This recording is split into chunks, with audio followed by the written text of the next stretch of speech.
Good, I'm glad you're here. You would have been in trouble. Howard Lutnick, great.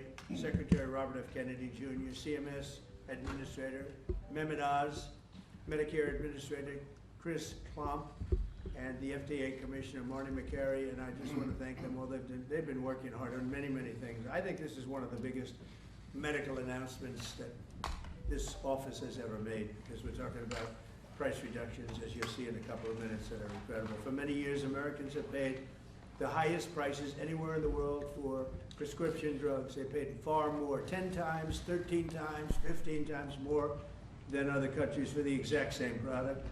A major reason is that the American consumers have been subsidizing research and development costs for the entire planet. They put all of that on us, and yet they were the beneficiaries too. So it's being changed as of today. The United States at just 4% of the world's population and consumers, only 13% of all prescription drugs, yet pharmaceutical companies make 75% of their profits from the United States. So think of that. We have 4% of the market, 13% of prescription drugs, and yet, Albert, I didn't know you were that violent. I'm surprised you're agreeing to this. I'm getting better. No, he's doing the right thing. Thank you. And yet they make 75% of their profits from the American customers, so it's something. That's why I signed an executive order combating this practice, and we signed it very happily a little while ago. Today, Pfizer is committing, as will other drug companies as we go through the weeks, but Pfizer is truly one of the biggest in the world and one of the greatest in the world. Today, Pfizer is committing to offer all of their prescription medications to Medicaid, and it will be at the most favored nation's prices. It's going to have a huge impact on bringing Medicaid costs down like nothing else. I told you that in my first term, I was so proud of the fact that for the first time in 28 years, drug prices came down. And I had a news conference that I explained it was 1/10 of 1%, but it was down. And here we're talking about, in one case, over 1,000%. This is a critical step forward to our work and to improve health care, and hardworking, low-income Americans, especially low-income Americans, will be helped so greatly. In addition, Pfizer is agreeing to provide some of their most popular current medications to all consumers at heavily discounted prices of anywhere between 50 and even 100%, and that's off the price. And in some cases, even more than that. These drugs will be available for direct purchase online at a website operated by the federal government. We're also announcing that moving forward, all new medications introduced by Pfizer to the American market will be sold at the reduced most favored nation costs. So we'll be paying essentially what other countries are paying, who have been much lower for many, many years. Furthermore, Pfizer will invest $70 billion to reshore domestic manufacturing facilities. In other words, they're going to bring a lot of their facilities to make their drugs and make what they make, their product. They're going to make it in the United States. I appreciate that $70 billion investment and fund research and development right here in America. We're working with other major pharmaceutical companies to secure similar agreements. Everyone understands that the status quo where Americans pay more for drugs, prescription drugs, and they pay more than foreign countries who take advantage of us in many other ways, although not so many anymore. I think we've pretty well got that stopped, right? I think so. We've stopped that, but they took advantage of a lot of other precedents, that I can tell you. But we're making this pay to be very unacceptable, what they've done in the past. That's why my administration has also taken historic action to investigate the unfair and discriminatory trade practices of other countries that extort our pharmaceutical makers to shift costs onto the American consumer. They say, no, give us a price, a very low price, and just charge the American consumer, charge it to the U.S. The United States is done subsidizing the health care of the rest of the world. It's a big thing. I can't tell you how big this is. And I was all set to go on the first term, but then you had the COVID, and we had to focus on that. But I said, I want to get back here, because this is, you're talking about 14, 15, 1,600% reductions in some cases. But by taking this bold step, we're ending the era of global price gouging at the expense of American families, and we're making America healthy again, which is our little theme for the people behind me. And I want to just ask Secretary Kennedy to come up and we'll start and we'll go through it with Oz and Klomp and Borla and McCary, and we'll go through it, and if you have any questions. But this is a really big announcement. This is something that most people said was not doable. And other countries are going along because we told them that if you don't go along, they didn't have to go along, but if they didn't go along, we were going to put extra tariffs on those countries, and we were going to charge them the amount of money that they should be paying for the reduction in costs. So I think we had a pretty good negotiating position. So Bobby, I'd like you to speak about this, and what a great job, and thank you very much.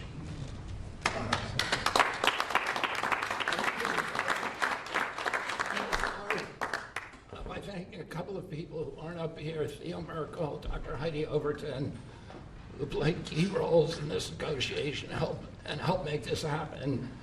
And also Inma Hernandez, who's not up here, but John Brook and Chris Klomp, who were the people who were negotiating, in some cases, I think including last night, 24 hours without any sleep. This would not have happened without President Trump's leadership. I told my son last night, we're all under secrecy about this, but I told my son late last night, a 27-year-old son, Connor, who's a very liberal Democrat, and I told him this was happening, and he just paused for a minute and he said, "Thank you, Dad, I'm so proud of you." Because this is something Democrats have wanted for 20 years, Republicans have wanted for 20 years.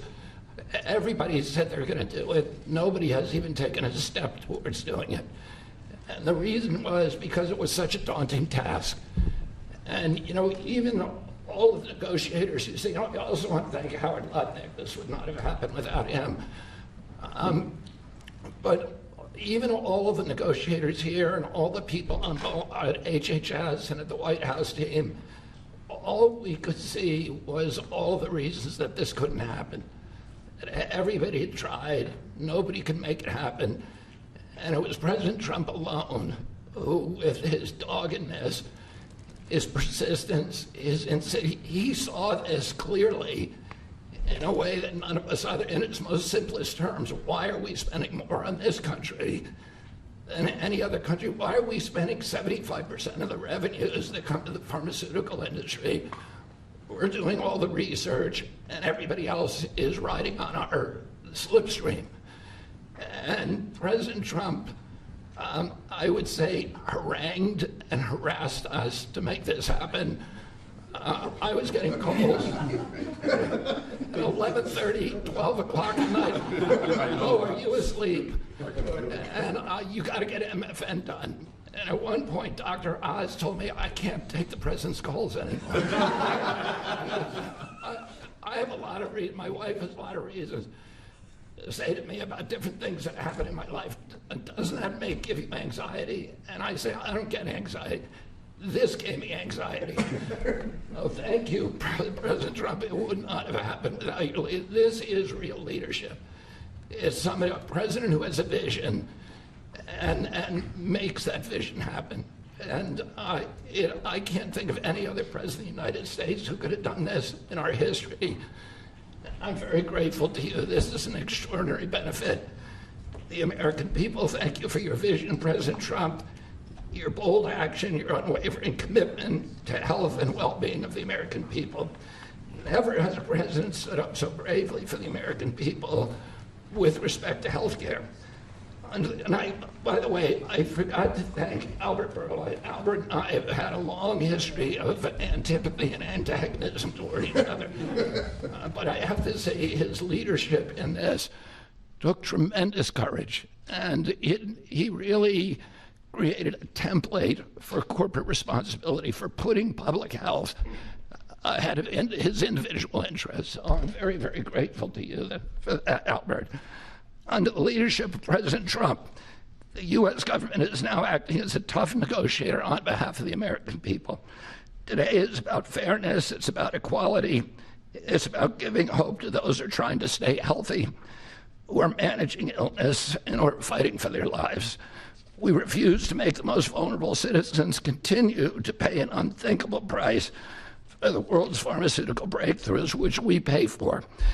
This policy is a shield for the chronically ill who have carried the burden of high drug costs for far too long. It's a signal to every American family that we're finally putting their health and financial security first. And it sets a new standard, one that says we won't write blank checks to the drug industry any longer. No family should ever be forced to choose between filling a prescription and putting food on the table. Americans should not be gouged paying 300 or 400 or 1,000% more than people in other countries for the exact same drug, many times manufactured in the same factory in New Jersey and sold in Great Britain for 1/10 the price that it's being sold for here. This weekend, I was with some friends up in Martha's Vineyard, and an old friend, one of my oldest friends, his wife and daughter have a chronic disease. And that chronic disease last year cost $150,000 to treat. And the mother had to choose whether she was going to take that money and spend it on her or her daughter. And she spent it on her daughter. So she had to make that choice. It's a choice that no mother should have to make. We did a roundtable recently on drug prices. One patient spent more than $180,000 on one drug. One cashed in all of her savings and worked 3 jobs to make ends meet.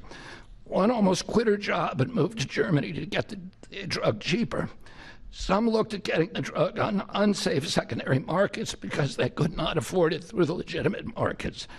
Today, we begin to right that ship.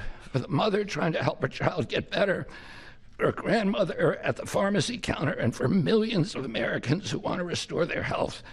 Today is about another promise made by President Trump and another promise kept by President Trump to the American people. And it's only just the beginning. This is all thanks to your unwavering leadership, Mr. President. Thank you. Thank you very much. Thank you very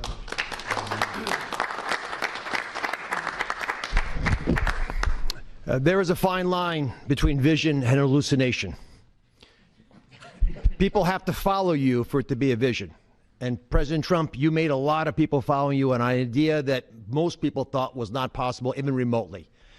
And when we have that shared vision, and I'll speak to some of the people who are involved in this process because it was incredible effort that gives me great pride to serve in this administration. And the fact that it did not leak is also an issue of pride for us because these were tough challenges. And Albert Bourla looks very calm up here and cat-like, but he is ferocious when you get him in a negotiating room. This is true for all the pharmaceutical companies that we are negotiating with. And Secretary Kennedy, my son Oliver, who I told about this deal as we was walking over here, is a Republican. And you know what he said? Thank you for making us proud. Because it's not just a Democratic problem, it's a Republican problem. This has not happened before. And it took a crusader like President Trump, with the support of Secretary Kennedy, Secretary Lutnick, I see the vice presidents here as well, just unwavering, dogged pursuit of change. And now I have to admit that I know the president has me on speed dial, and most of the time when he would call me, as Secretary Kennedy alluded to, it was about MFN, and he always had reasons why we needed to go faster and why people were being hurt today because we're allowing the kinds of pricing that had been tolerated for so many decades in America. The time of the day didn't matter, the day of the week didn't matter, and that's how the president was functioning. This was such an important part of what he saw as his legacy, which is why it brings such pride to all of us up here and many others to deliver it. And the laser focus that the president had on this, which he shared with me the day that I was nominated, that he nominated me for this position and has reminded me frequently since, made it a top priority for us as well at CMS. Now, to do this, you have to have tactics, not just vision, but tactics. And the first tactic the president shared was to introduce me to Albert Bourla. He took us to dinner with Secretary Kennedy, and he argued, and he's a great deal maker, as you know, that if you're going to make a deal of this scope, of this nature, you need trust.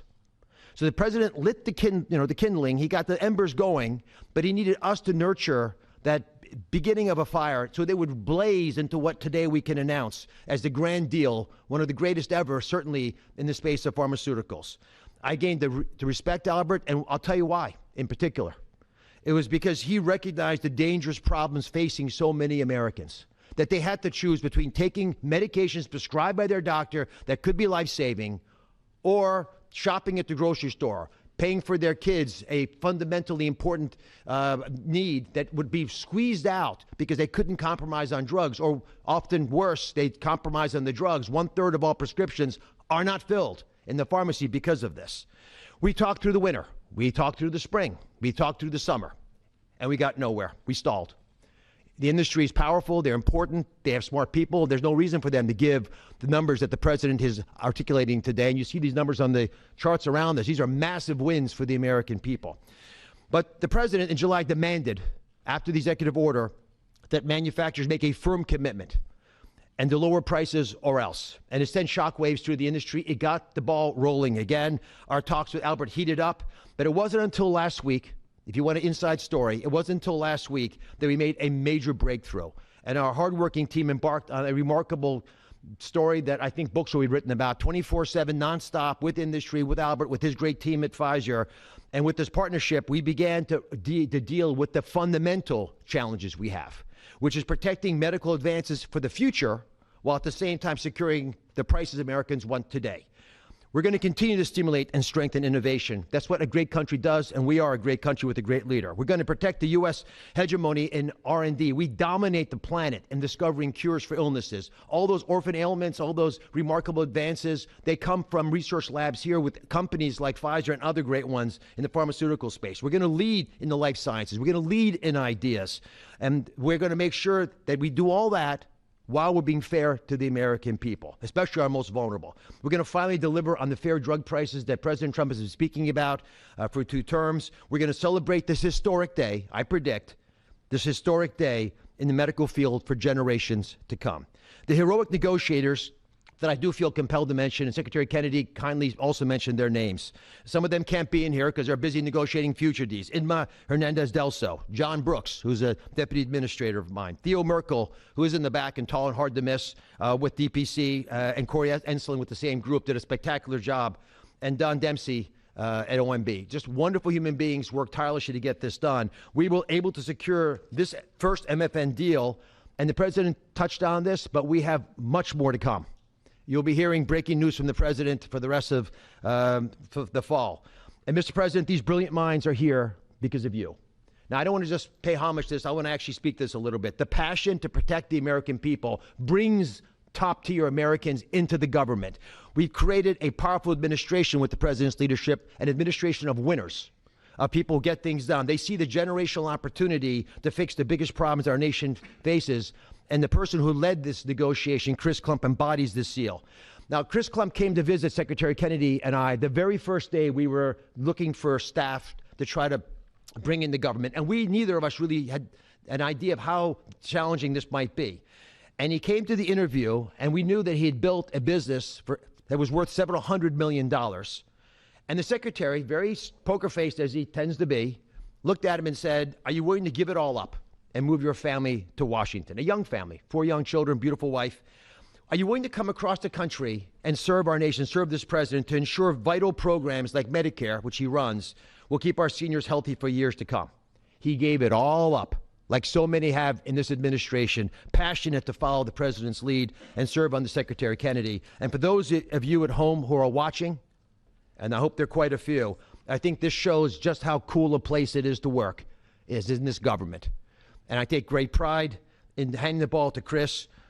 Chris, tell the American people what they have won thanks to your passionate ability to deliver on President Trump's promise. Thanks very much.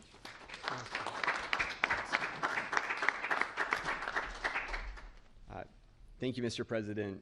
You have enabled something that as recently as last night, nearly everyone has said was impossible.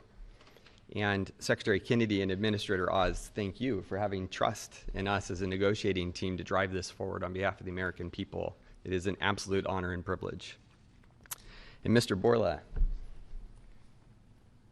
to you and to the team at Pfizer, you have taken a step that I think few appreciate, requires a level of courage to change something that for decades administrations have tried.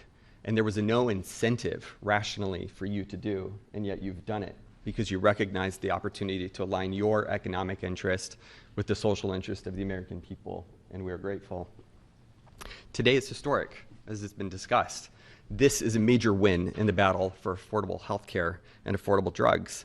As the president said, on average, we pay nearly 3 times what the rest of the wealthy world pays for branded pharmaceuticals. And yet we drive more than 50% of global R&D, 50% of revenues, nearly 70% of profits. It's unjust. It's morally unjust. And when this happens, we stifle innovation and we limit access for the most vulnerable people across the planet and in America who need these medications. And so the president directed us to make deals. That's what he does, and it's what we do. And all great deals, and this is a great deal, are rooted in principles. And this deal was rooted in the principle of fairness. Now, the president could have directed us to go to the poorest country on the planet and find the cheapest price for every single drug and bring that back to the United States and use the might of the government to insist that that's the price we pay. And that might have worked, actually, for just a little bit. But very quickly, it would have utterly destroyed innovation in pharmaceuticals. It would have destroyed American primacy in building life-saving medications. There are nearly 20,000 known diseases on the planet. We have treatments or cures for far fewer than 10% of them. So that would have been a bad strategy, and it would have limited access to those who need those medications the most. But he didn't call for that. He didn't call for 50% lower than the lowest price on the planet. What he called for was fairness. And that's a powerful principle, because we all grow up wanting to be on the right side of fair. And it allowed us to do what has not been done before, which is to call on manufacturers and ask them to be fair, and allows us to go to countries and ask them to pay their fair share in the battle against global disease. And that is the unlock for this great deal. Now, it's my privilege to talk just for a few minutes about the details of the deal. First, let's start with the definition of MFN. What do we mean by that? This is not made-up list prices that have often been quoted in prior administrations, stuffed with fees and rebates. We're talking about we start at net prices, after fees, after rebates, the prices people actually pay here, the prices people actually pay in other wealthy countries. We then index to a basket of countries, wealthy countries, across the world. And we go drug by drug, and we look for the lowest price. And that becomes the starting point for what an MFN price is in the United States. And then we've built this principles of fairness on 5 key pillars, as we've talked about. Number 1, as has been discussed, direct access for patients at TrumpRx, which is a site soon to be launched, available often at full MFN and always at lower prices than currently available. This is bypassing middlemen. It increases transparency. In many instances, prices are 80% lower than they are today. No more Canadian detours to purchase drugs more inexpensively at our neighbor. You do it from home. You do it a click. This is American ingenuity outsmarting the system. Number 2, the president was very clear to us and directed us to ensure that we secured the lowest prices for the most vulnerable Americans, those who are served by Medicaid. So we focused there first. So Pfizer will be putting virtually all of its portfolio of drugs at MFN prices available to Medicaid in the near future. This safeguards the program. This ensures that this program lives as a lifeline without undue burden on the taxpayer for those who need it most, for our vulnerable Americans whom we are charged morally to care for. The third principle is about future-proofing fairness. This is the idea that Pfizer has committed, as are other manufacturers, that they will not launch a new drug for commercial, Medicare, Medicaid, or cash pay markets at a price that is higher than the other wealthy world. Now, they are free to price their drugs wherever they want. These are not price caps. These are not price controls. They can price however they'd like. We're simply asking them, and they are committing not to undercut us in other countries. This is an essential principle. This allows us to retrain other countries to appropriately value innovation for their citizens, to appropriately understand what fair share means, to contribute global R&D. This allows us not to compromise access for those who need it most. And this is a powerful commitment. The fourth principle is around shared savings. As our commerce colleagues and as our U.S. trade representative colleagues succeed in encouraging other countries to pay more for existing medications, a portion of that will go to fund additional R&D. And a portion of that will repatriate back to the United States to offset prices, lower prices further for Americans on those existing drugs.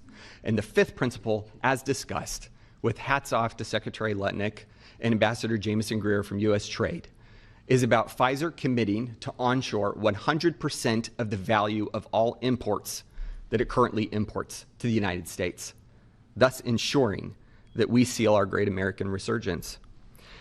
If you're watching this right now, and you have been looking for evidence that this is a president who knows and cares about you, who is fighting for you, who is fighting for every American, This is Exhibit A. This is not an empty promise. It's not platitudes. It's not lacking a plan. These are hard contracts with teeth, lowering prices now that we will all feel. These are the most significant, historical, substantive, mathematically quantified price reductions in the history of our country in modern-day pharmaceuticals. I cannot thank you enough for your leadership in enabling this to happen. It is an absolute pleasure. The President has showed us that the impossible can be achieved, and that is what's happened today. God bless America. With that in mind, it is my absolute pleasure to introduce Albert Bourla, CEO of Pfizer.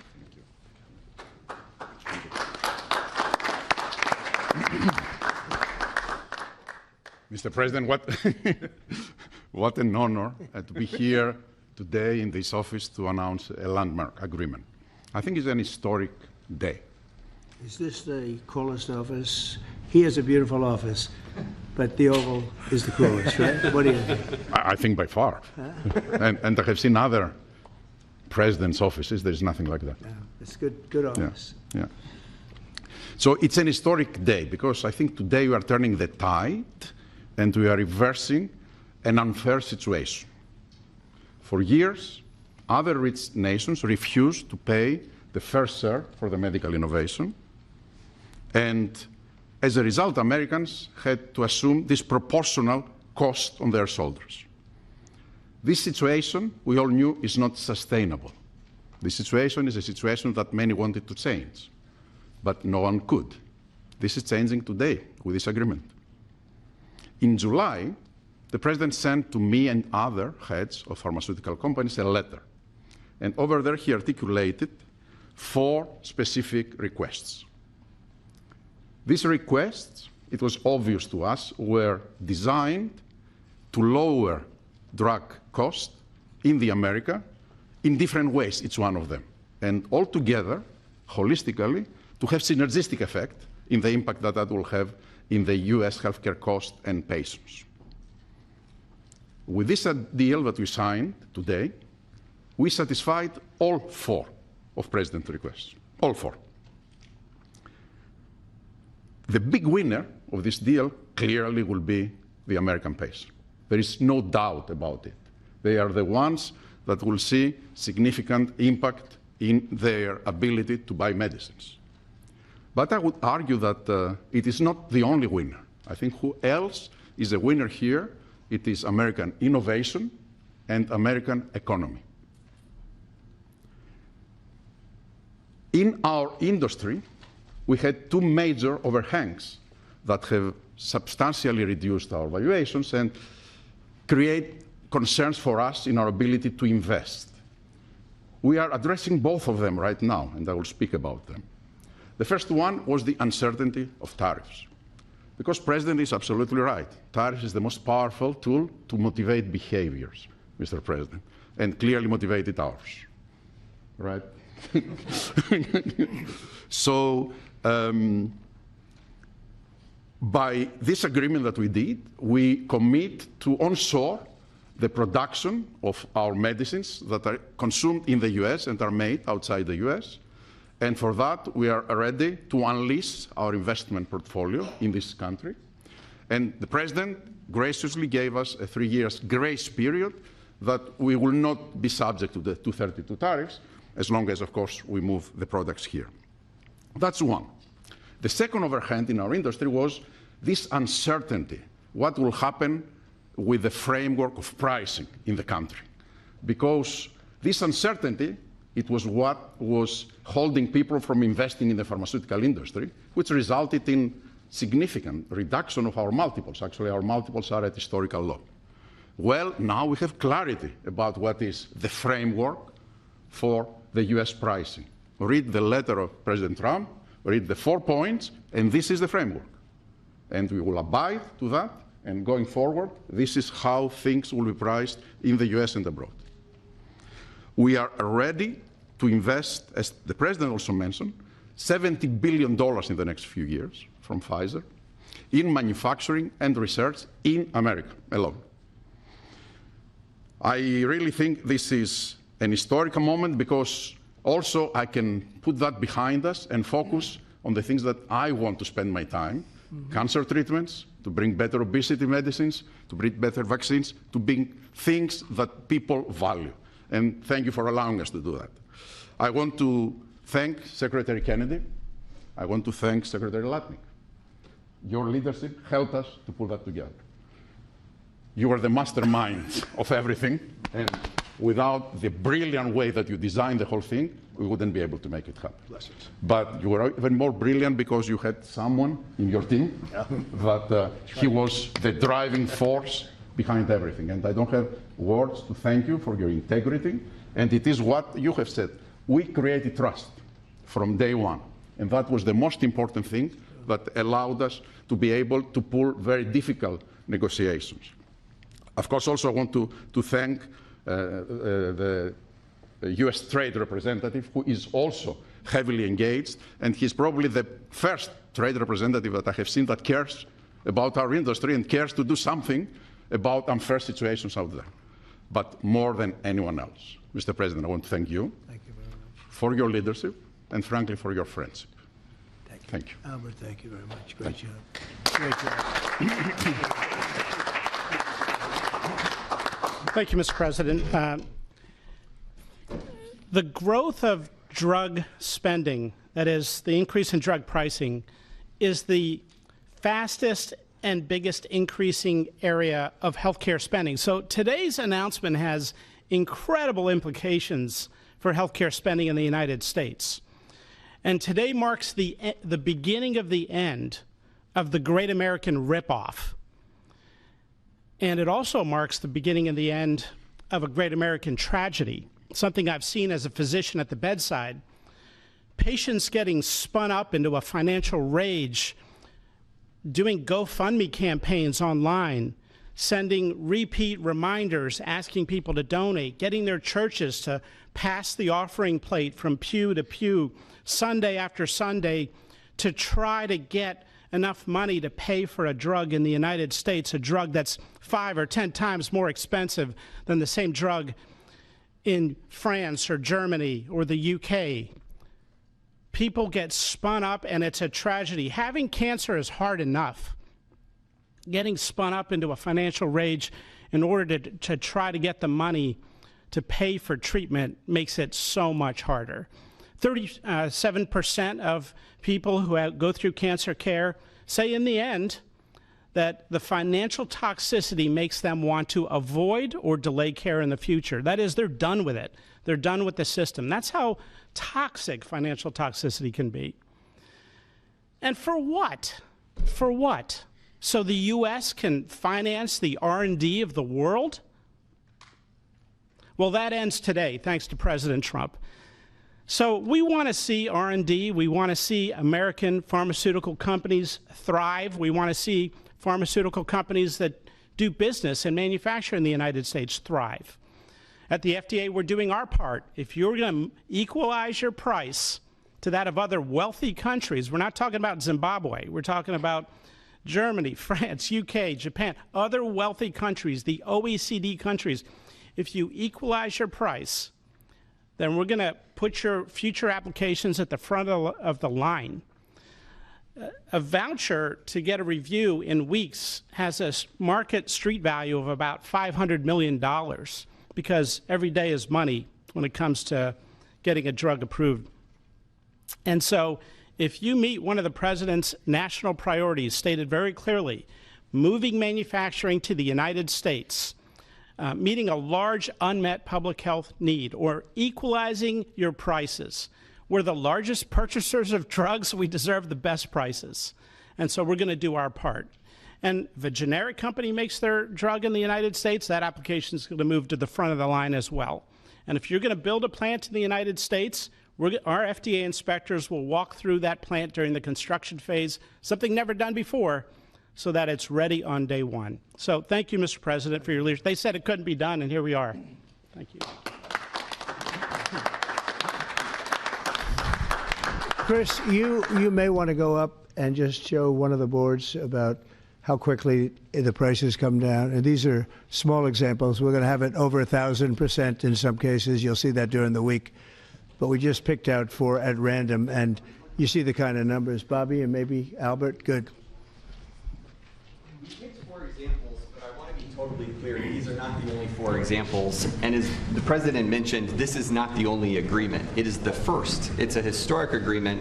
There are many to come, and we're excited to talk about them. And that means hundreds and hundreds of drugs. We are not exaggerating when we talk about reductions of up to 80%. We give you 4 examples here. One for dermatitis. The new price at MFN results in 80% reduction to what's available today. One in postmenopausal osteoporosis, 85%. Migraines that affect so many Americans, 50% reductions. Rheumatoid arthritis, something my own mother struggled with, 40% reductions. This is about access. This is about ensuring Americans have access to life-saving medications. These are real prices. These are net prices. They're not made up. They're not funny numbers. Thank you very much. Great job you've done. Everybody here has been incredible. We've been standing here talking about the Make America Healthy Again a lot lately, and I think our meeting the other day was excellent on a thing called Tylenol. That was a very important meeting. I think that was a very important meeting. And this, in terms of pricing, it's going to be great for Medicare, Medicaid, Social Security. It's going to be great for everything because your medicine costs are coming way down. We have some examples that I think we'll be able to show you next week of over 1,000% in some cases, where a pill that cost $10 in London was costing $130 in New York and various other places within the United States. And the same thing with Canada. People would go to Canada, they'd go to Mexico, they'd go to other places to buy drugs. They don't have to do that anymore. So we have favored nations. So that's what we have. And it's one of the biggest days I think anybody will ever have. We're talking about massive numbers, and the numbers are going to get even better with a little time. And I will say, Albert, I think that the drug companies are going to be the same. You're going to, the world, we're really competing against the world, so they have more people. So we'll come down a lot, and the world's going to go up a little bit. And the end result is you're going to, I think, do the same business pretty much. Maybe you'll figure a way to do more business, I think, knowing you. But I think the drug companies, we're going to come down a lot, the U.S. The U.S. will come down a lot. But the world, many more people, is going to go up a little bit. And it equalized, and it's a great tribute. And I want to thank everybody up here. J.D., thank you for all of your help, too. And Howard, great, really great job. Thank you all very much. Do you have any questions? How about we focus on this?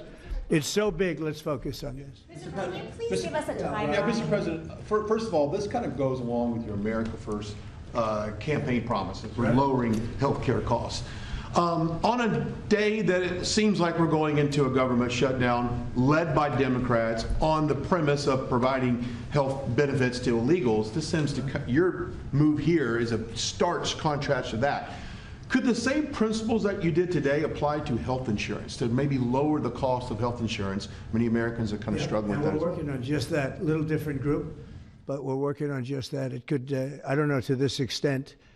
We have a pill, one pill in particular we're going to show you next week. It sells for $10 in other countries and $137 in the U.S. And that's coming down now to probably $15 or $18. They'll go up to 18. I think that's pretty much right, Albert. It's not you, but they'll go up to 18, and we'll come down from 135 or whatever down to 18. I mean, that's a massive number. Remember, I was the one that held a news conference because I lowered drug prices by 1/4%. I think it was 1/8 of 1%, but it was the only one in 28 years that brought drug prices down for the year. But it was a very small number. Now we're talking about, you're going to see one over 1,000%. Look at these numbers. So, and this has a big impact, even on the discussion that we'll have with Chuck Schumer, who was here yesterday, along with a very nice gentleman who I didn't really know. You know who I'm talking about. The two of them came, and we had a good discussion, and we're going to see what happens. We're going to see what happens. But this has a huge impact on that because these numbers are going to bring Medicaid. We talk about Obamacare. Obamacare is a failure. Obamacare is not good. It's there, but relative to other health care programs, it's in the lower 20%. It's not good. And I asked the Democrat representatives, what do you think about coming up with a better health care? This actually allows you to do that because the cost of prescription medicine is I guess a very big, more than 50% the cost of what we're talking about. So we might be able to do something like that. This is one of the biggest news conference from a medical standpoint that I think has ever been had by any administration. Yeah, please. I'm curious, where are the other companies other than Pfizer? Are you expecting them to come along later? They're all with us. And I was honored to have Albert be the first. He's done a fantastic job with, as you know, with the COVID. He did a fantastic job with a lot of things. He's a leader, and Pfizer is right at the top. You know, it's there. Eli Lilly has been fantastic also, your friend, my friend. And they're all coming in over the next week. We're making deals with all of them. And I said, if we don't make a deal, then we're going to tariff them an extra 5, 6, 7, 8%, whatever the difference is, and we'll take it that way. So we took away the advantage by the fact that we have tariffs. We took away the advantage that they would have of just saying no, and we couldn't do anything about it. If they do that, what we do is we'd put a tariff on them of an equivalent amount, and we take it that way. And nobody wants to play that game. So they're going to be, they're all going to be good. We didn't have to mention that to Albert. Well, maybe I whispered it to him very slightly, you know. We had to give ourselves a little bit of an advantage. But no, but the tariffs played a big role because they know that's what's going to happen. President Trump. You mentioned the tariff, the exemption of the 232s, but can you share a timeline for when we can expect the results of that 232 investigation? Let Howard answer that question, please. Sure. So while we're negotiating with these companies, we're going to let them play out and finish these negotiations because they are the most important thing to the American people. So we are standing by, helping and working with them, but the driver of the 232 outcomes is our HHS team because, I mean, look what they've accomplished today. So we are on their side helping them, but that is the model that's going to drive. And you have to understand, Albert's spending $70 billion that he wouldn't be spending because of the tariffs, let's say, and other reasons. I think he liked the winner of November 5th, in all fairness, but because of the tariffs. And that wouldn't happen. He's not going to pay any tariffs because when he moves here, there are no tariffs. So he won't be paying tariffs. That's the beauty of it. If you move here, there are no tariffs. And we have over $17 trillion, Albert. Do you believe these numbers? So Biden had less than $1 trillion for 4 years. We have over $17 trillion for essentially 8 months. Pretty amazing. When will prices come down, Mr. President? When can America? They're going to start coming down. Drug prices? Well, they'll be starting immediately. Yeah. Mr. President, can you speak to what impact you think this reduction in drug prices will have on midterms coming up? I think it's going to have a huge. I said, if we can pull this off before midterms, I've wanted to do it from the beginning, from my first day in first term. And we were doing so well. We had the greatest economy we've ever had. Everything was good. And then we're ready to do this, which is complex and big. It's a big change. But what happened is COVID came, and we focused on COVID. We focused on COVID very hard with Albert, with the other companies, with everybody. Regeneron was a great thing. You know, we did a lot of therapeutics that were fantastic. And so we focused on that. And I said, if I pull this off again, the first thing I'm going to do, and you know, we've been working on this for 8 months. It's a very big deal. This is a big shock to the system.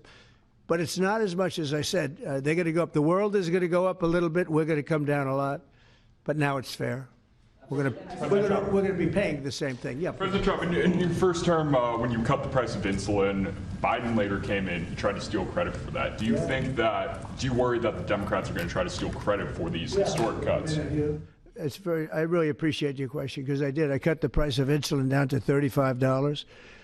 And the problem is with many of these things, and in this case it's going to be pretty quick, but oftentimes you'll do something medically because of the process, and it won't be seen for 2 or 3 years. That happened also with, I could say 4 different things, but just if you talk about insulin, so it was 200, 300, 500, and you couldn't get it, and I got it down to 35. And I said, I hope I win the next election because otherwise whoever wins is going to take credit for it. Well, what happened is we did win the election. We did great.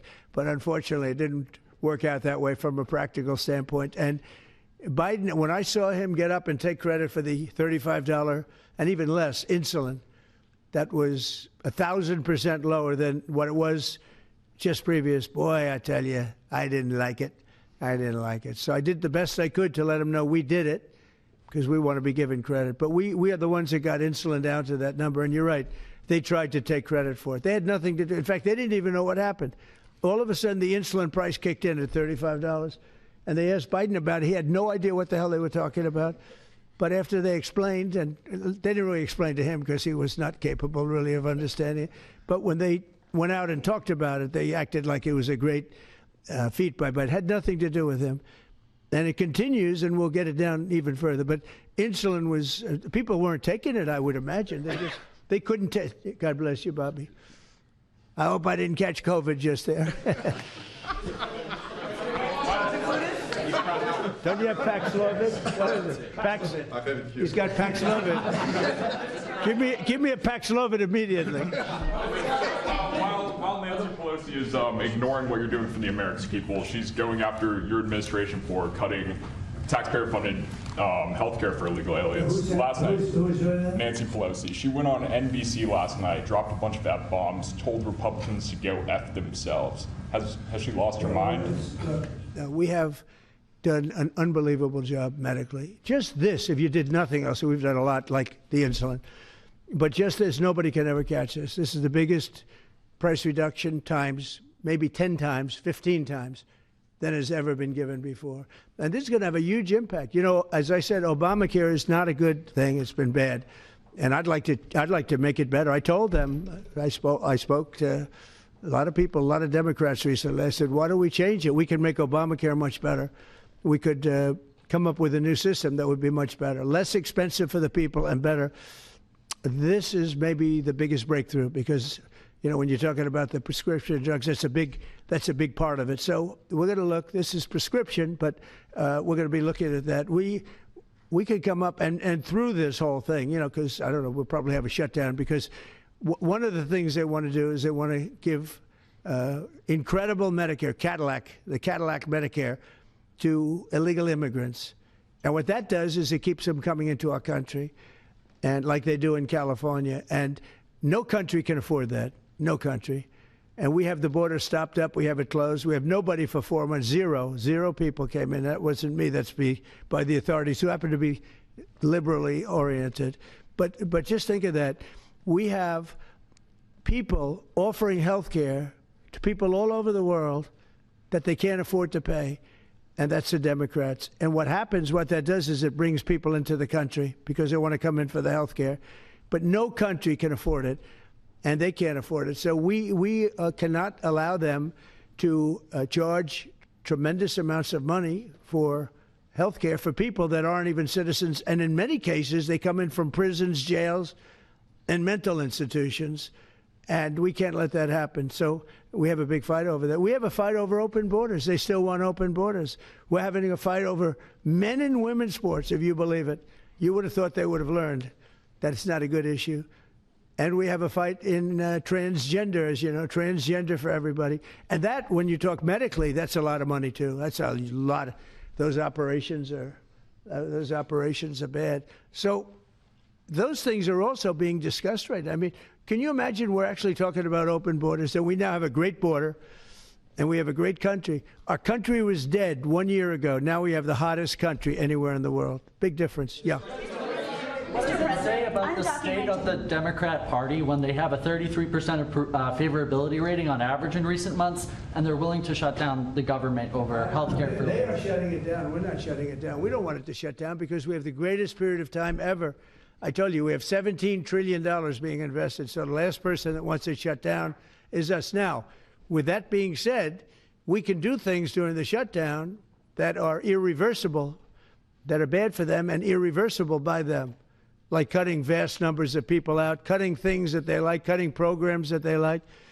And you all know Russell Vought. He's become very popular recently because he can trim the budget to a level that you couldn't do any other way. So they're taking a risk by having a shutdown because of the shutdown, we can do things medically and other ways, including benefits. We can cut large numbers of people out. We don't want to do that, but we don't want fraud, waste, and abuse. And, we're cutting that. But they want to have illegal aliens come into our country and get massive health care at the cost to everybody else, and we don't have it. And that's I would say, the number one reason that they want to strike is to get illegal immigrants health care. And, Gavin Newsom wants that, too, in California, and it's destroying California. We can't have that. We're not going to let it happen. Do you have a plan for dealing with drug companies that are responding to MFN only by raising prices overseas as opposed to lowering prices in the U.S.? No, they're responding. I understand that question very well, but they're responding by lowering prices. They're helped by lowering prices. There's a price at which they can't sell, and they're helped by lowering prices. In the case of Albert and in the case of Eli Lilly, the fact is our prices are coming down massively. You see, that's just a few of the basics, but they're coming down much more than that with many drugs, and over 1,000%. Think of that, over 1,000% reduction. And we'll show you that next week, because we have some of them on the board next week, where you have over 1,000% price reduction. No, what's going to happen is you're going to have the market will kick in. This way, the market kicks in. The other way, it was just basically, it was just a form of control. You were stifling the market. Yeah. Following up on Brian, this point, is a shutdown inevitable? And how would you describe the negotiations with Democrats yesterday? Are more meetings scheduled? So nothing is inevitable, but I would say it's probably likely, because they want to give health care to illegal immigrants, which will destroy health care for everybody else in our country. And I didn't see them bend even a little bit when I said we can't do that. Okay? Can I ask a question of Dr. Oz, Administrator Oz? If there is no deal reached on the Obamacare subsidies with the Democrats, is there anything that CMS can do to lower those, or to mitigate the increases of those Obamacare subsidies? Not really, but we have time. We have time till the end of the year to make the changes I know the president is evaluating, but we should have a clean, continuing resolution, get past this budget process, as it has happened so many times, and allow the president and leadership some freedom to be able to put some good ideas in front of the legislative bodies.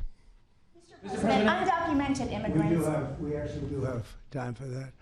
Not eligible for the health care subsidies that Democrats are demanding. So can you clarify, what are you talking about when you say Democrats want to protect their health care? So when an illegal person comes in, a person who came into our country illegally, therefore breaking the law, and look, we all have big hearts. I have a bigger heart than you do. They're all breaking the law, and they're coming into our country. And we just, as a country, cannot afford to take care of millions of people who have broken the law coming in. We want them to come into our country, but we want them to come in legally. Now we have a strong border, very strong border, thanks to Christie and Tom Homan and the whole group. They've done an amazing job at the border. I mean, we had a border that was reckless. We had a border that was a disaster. They were coming in by the millions. I say 25 million people. You're saying less, but I say 25 million people came in illegally. And no system can take care of the health care of all of those people that came in. Now, a lot of them have gone out. We have over 11,000 murderers. We got many of them out. Many of those people have been taken out of the country, brought back to where they came from. In some cases, put in prison because they're so dangerous. We don't want to take them out. We have to watch them. We don't want them coming back. But if you look at what's happened in Washington, D.C. right now, it is such a place. I just drove through it. And it's clean and nice and beautiful, and people are walking around and they're not afraid of being mugged. We haven't had murders. We haven't had anything happen in a long time. It took us 12 days to make it very good. It took us 20 days to make it beautiful. And now we're going to Memphis. But I think we should always keep a presence here, because if we don't keep a presence, it's going to come back never like it was, because we got rid of 1,700 career criminals. You know what that is? One career criminal can give you a lousy reputation for danger, because they commit many crimes a day in some cases. But Washington, D.C. is an unbelievable example of what can happen. And now we're going, as you know, to Memphis, which was very similar to Washington, very dangerous. And we're there, and we're working along very well with the governor, the mayor. A lot of these Democrat mayors, you know what they don't want to have us do well, because if we do well, it makes them look bad, and they shouldn't feel that way. If I were a Democrat and I was a governor or mayor, I'd be calling Trump. I'd say, get your troops over here, just help, because the mayor of Washington is getting a lot of credit for what we did. You know, a lot of credit. But the beauty is, isn't it nice? Seriously, you walk down the street, you're not going to be mugged. You're not going to be hit. We had a meeting about 3-4 months ago, and I was saying to the media, how many of you people have been threatened or mugged or accosted during your walk to the White House? And they said, we don't walk to the White House anymore. But the answer was, remember, Brian, almost everybody's, oh, look at this guy. They even attacked this big, strong guy, right? Didn't you get attacked? Did you? But yeah, just take a look at the other guy, right? What happened to the other guy? I don't know. Those other guys are pretty tough. They're tough with a gun in their hand, right? And yeah, you were hit pretty hard. But almost everybody was. And now, nobody. Anybody been accosted in the last 3 weeks? If I would have said that 6 months ago, half the hands would have been raised out. No, we have a very safe city now. The country's going to be safe. We're doing one at a time, and we'll be going to Chicago. I told you this, sir. Union Pacific, head of the railroad. He knows this country very well. Started off as a very low-rung employee of the Union Pacific. He's now chairman. He came to me and he said, sir, save Chicago. It's a great city. It's going down fast. They had 11 people killed over the last couple of weeks. 11 people killed. 48 shot. That's not a city. That's a war zone. There's no city in the world like that. And then we have to listen to this Pritzker get up. I know him well. They threw him out of his business, and the family threw him out of the business because he's a loser. But we have to listen to Pritzker get up. He should call me and say, get the troops in. You ever hear that? 11 people over a week and a half killed. And I think it's 48, when you add it up, 48 people shot. And then I have to listen to a governor say how nice it is. It's a wonderful experience. Now, what is a wonderful experience is D.C. People are eating in the restaurants. They just opened 2 new restaurants, which hasn't worked in years. And we had it pretty good 4 years ago. We were just getting ready to do this, but we did it right. And, you know, we have a big victory in the Supreme Court. It's called merit. And so that includes the military. Our soldiers, did you see what they look like? These guys, they look like serious soldiers. They weren't playing games. And they went in there and they did a fantastic job. And Washington, D.C. is now a beautiful, safe city. The restaurants are thriving. The people are walking down the street holding their husband or their boyfriend's hand, and they're not worried about being raped or mugged or shot at. And it's been an amazing thing. And we'll do that in every city. We'll do them sort of one at a time. We'll do a couple at a time. And we have a tremendous force because, as you know, in recruitment numbers, when we put out, 2 years ago, when Biden would put out recruitment, nobody would join. Nobody wanted to be in the military. Nobody wanted to be police. It was just announced this morning. You probably saw my speech over with the military, with the generals, admirals. Record numbers of people signing up for the Navy, the Army, Air Force, Marines, Coast Guard, Space Force. I love Space Force. That was my baby. But we have record numbers of people signing up, and that includes police department, fire department. So, you know, it's been an amazing thing. Well, we're going to have another meeting next week on this. We have another great company coming in, similar kind of numbers. But we're going to show you some 1,000% drops in prices. There has never been anything like this in the history of medicine, and it's an honor. And Albert, I want to thank you, and I want to thank everybody behind me, because you are a great team. We have a great team. Everybody says you have a great cabinet. It's a great team. So thank you, Bobby. Thank you very much. Thank you, everybody. What's the company next week? Do you have an update on IVF coverage, sir? Weight loss drugs? Are the weight loss drugs? Weight loss? Thank you very much.